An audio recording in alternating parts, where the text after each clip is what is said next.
तो दोस्तों आपका स्वागत है अपने चैनल इन्वेस्टॉक्स पे। तो आज की इस वीडियो में हम फिर से बात करने वाले हैं एक और आईपीओ रिव्यू के बारे में। तो हमारे आईपीओ का नाम है मधव बग आईपीओ। तो सबसे पहले हमें जान लेना चाहिए कंपनी करती क्या है। तो कंपनी ट्रीटमेंट देती है, मतलब कुछ ज़्यादा ही खतरनाक डिजीज़ को, और वो भी आयुर्वेदा के थ्रू देती है, कोई इंग्लिश दवाई नहीं। कंपनी के 274 क्लिनिक्स है अलग अलग स्टेट्स में, और इनके पास 52 कंपनी है और 222 फ्रेंचाइजीज क्लिनिक है।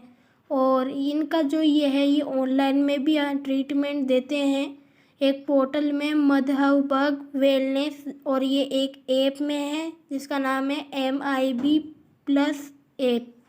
बात आती है कि कंपनी ये अपना आईपीओ लेके क्यों आ रही है। तो ये अपना आईपीओ ब्रांडिंग और एडवर्टाइजमेंट के लिए लेके आ रही है, और भी कुछ कॉरपोरेट पर्पस के लिए। जैसा कि आप स्क्रीन पे कंपनी की प्रॉफिट एंड लॉस स्टेटमेंट देख सकते हो। तो 2019 से 20 तक इनकी जो सेल्स थी वो बढ़ रही थी, पर 21 में डिक्रीज। इनकी एक्सपेंसेस भी कम हुए हैं, सेल्स के कारण सेल्स कम हो गई तो एक्सपेंस भी कम हो गए हैं, और इसी कारण इनका जो प्रॉफिट है वो इस साल बढ़ा है बहुत ही अच्छा। जैसा कि हम देख सकते हैं इनके जो टोटल एसेट्स हैं वो कम हो रहे हैं, हर साल से ये कम हो रहे हैं, और इनके टोटल लायबिलिटी भी कम हो रही है। और हम देख सकते हैं जो लायबिलिटी है वहाँ पर बोरोइंग्स कम हो रही है, और एसेट कॉर्नर में हमारी फिक्स्ड एसेट बढ़ रही है। तो जैसा कि आप कैश फ्रॉम ऑपरेटिंग एक्टिविटी देख सकते हो, कम हुआ है। और पिछले मतलब इस बार ये 5 करोड़ का है, तो हमारी जो प्रॉफिट आया था वो 1 करोड़ का था। तो मतलब कैश ज़्यादा जनरेट हो रहा है, ये बहुत ही अच्छी बात है। तो पिछले साल 3 करोड़ की इन्वेस्टमेंट की थी, और अब की बार 40 लाख की इन्वेस्टमेंट की थी। और फाइनेंसिंग एक्टिविटी में भी पिछले साल 3 करोड़ और इस साल 5 करोड़। इनका जो टोटल कैश फ्लो है वो -16 लाख है, मतलब अभी इनको 16 लाख की ज़रूरत और है।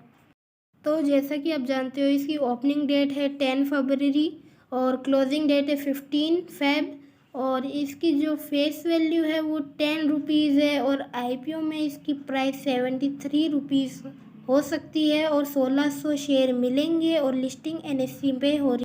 तो अब हम बात कर लेते हैं आईपीओ की। ओपनिंग डेट है 10 फेब, क्लोजिंग डेट है 15 फेब, और अलॉटमेंट डेट है 18 फेब। और जिसका अलॉटमेंट डेट में नंबर नहीं पड़ा उसका रिफ़ंड हो जाएगा 21 फेब को, और जिसका नंबर पड़ गया उसको शेयर मिल जाएंगे 22 फेब को, और लिस्ट हो जाएगी 23 फेब को शेयर मार्केट में।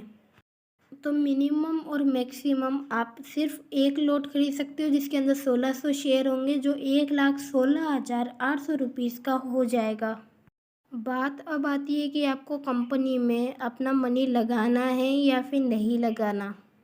तो जैसा कि आप देख सकते हो इसकी जो सेल्स है वो मतलब कम हुई है, पर इनका प्रॉफिट है वो बढ़ा है। तो मेरे ख्याल से आपको इस कंपनी में लगाना तो चाहिए, पर सिर्फ लिस्टिंग ग्रेन पर। लॉन्ग टर्म के लिए ये कंपनी अच्छी नहीं है। ऐसे ही आईपीओ रिव्यू के लिए कर दीजिए हमारे इस वीडियो को लाइक और चैनल को सब्सक्राइब।